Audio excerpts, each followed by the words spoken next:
Hey, so I'm Rita. And I'm Natasha. And we're going to be your narrators for this scene. What we're presenting before you is the very intriguing and dramatic Act 3, Scene 2 of Shakespeare's famous play, A Midsummer Night's Dream.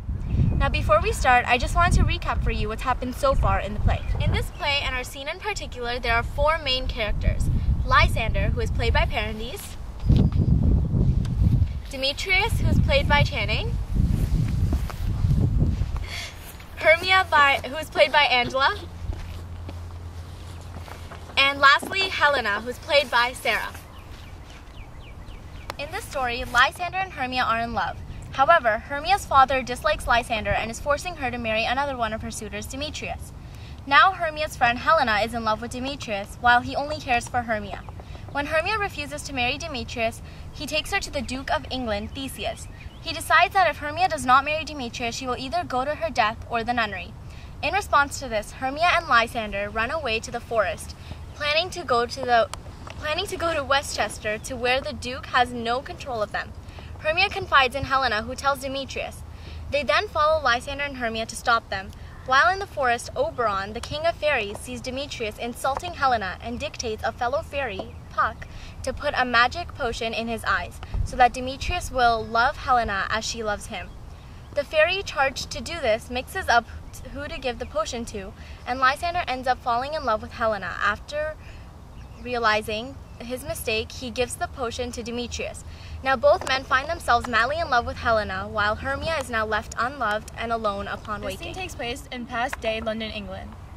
Lysander's sudden love for Helena is shocking towards her, as Helena knows that Lysander and Hermia are madly in love. She now believes that he is mocking her. Demetrius arrives now entwined in Helena's confusion, which only further provokes her, causing more and more confusion. Dark night that from the eye his function takes, the ear more quick of apprehension makes. Where in it doth impair the seeing sense, it pays the hearing double recompense.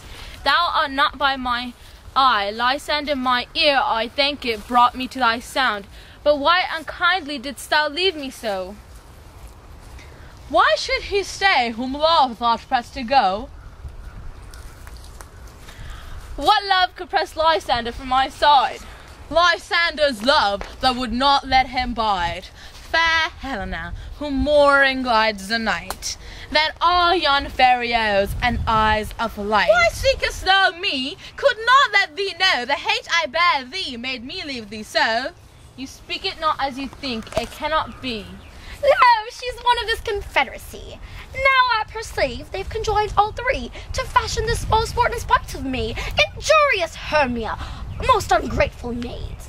Have you with these contrived? Have you with these conspired to bait me with the spell derision? Have all the counsel we two have shared, the sisters' vows, the hours that we have spent, when we have tried the hasty-footed time for parting us? Oh, is all forgot? All school days' friendship, childhood innocence. We Hermia, like two artificial gods, have with our needles created both one flower, sitting on one sampler, on one cushion, both warbling of one song, both on one key, as if our hands, sides, voices, and minds had been incorporate. So we grow together, like two a double cherry seeming parted, but yet in union, in partition, two lovely berries molded on one stem. So, with two seeming bodies, but one heart, two of the first, like coats and heraldry, due but to one, and crowned with one crest. And will you rent our ancient love asunder, to join with men, scorning your poor friend? It is not friendly, 'tis not maidenly. Our sex, as well as I, may chide you for it, though I alone do feel the injury. I am amazed at your passionate words. I scorn you not. It seems that you scorn me.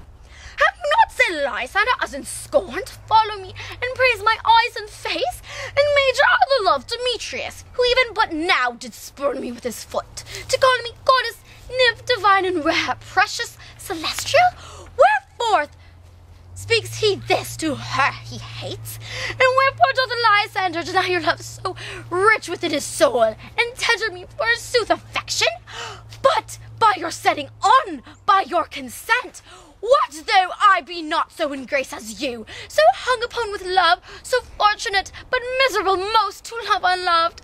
This you should pity rather than despise. I understand not what you mean by this. I do persevere, counterfeit sad looks, make mouths upon me when I turn my back, wink at each other, hold the sweet jest up. This sport well carried shall be chronicled. If you have any pity, grace, or manners, you would not make me such an argument. But fare you well, 'tis partly my own fault, which death or absence soon shall remedy.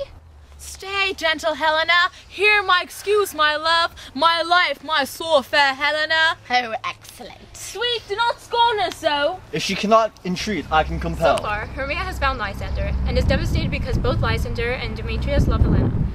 She feels that Helena stole her love from her and betrayed her. Helena feels somewhat similar. She knows that Demetrius hates her and that Lysander loves Hermia, so why do they like her all of a sudden? She thinks that it's a prank that Hermia put them up to it. In truth, it's the spell that caused all of this, and the girls are unaware. They feel betrayed by one another, so let's see what happens next. Thou canst compare no more than she entreats. Thy threats have no more strength than her weak prayers. Helen, I love thee, by my life I do. I swear by that which I will lose for thee, to prove him false that says I love thee not. I love thee more than he can do. If thou say so, withdraw and prove it too. Quick, come! Lysander, where to tends all this? Away, you Ethiop! No, take on as you would follow, but yet come not. You are a tame man, go. Hang up, thou cat, thou bear! Wild thing, let loose, or I will shake thee from me like a serpent. Why are you grown so rude? What changes this, sweet love? Thy love? Out, tiny Tartar, out! Out, lauded medicine, oh hated potion hates! Do you not jest? Yes, Sue, and so do you. Demetrius, I will keep my word with thee. I would I had your bond, for I perceive a weak bond holds you. I'll not trust your word. What? Should I hurt her, strike her, kill her dead? Although I hate her, I would not harm her so. What can you do me no greater harm than hate? Hate me? Wherefore? Oh me, what news, my love? Am I not Hermia? Are you not Lysander? I am as fair now as I was erewhile. Since night you love me, yes, since night you left me. Why then you left me? Oh, the gods forbid, in earnest shall I say. Aye, by my life, and never did desire to see thee more, therefore be out of hope of question of doubt. Be certain, nothing truer, that I do hate thee and love Helena. Oh me, you juggler, you canker blossom, you thief of love! Why have you come by night and stolen my love's heart from him? Fine eye, faith, have you no modesty, no maidenly shame, no touch of bashfulness? What, will you tear impatient answers from my gentle tongue? Fie, you counterfeit you puppet you! So this is the end of our reenactment, and we really hope you enjoyed it.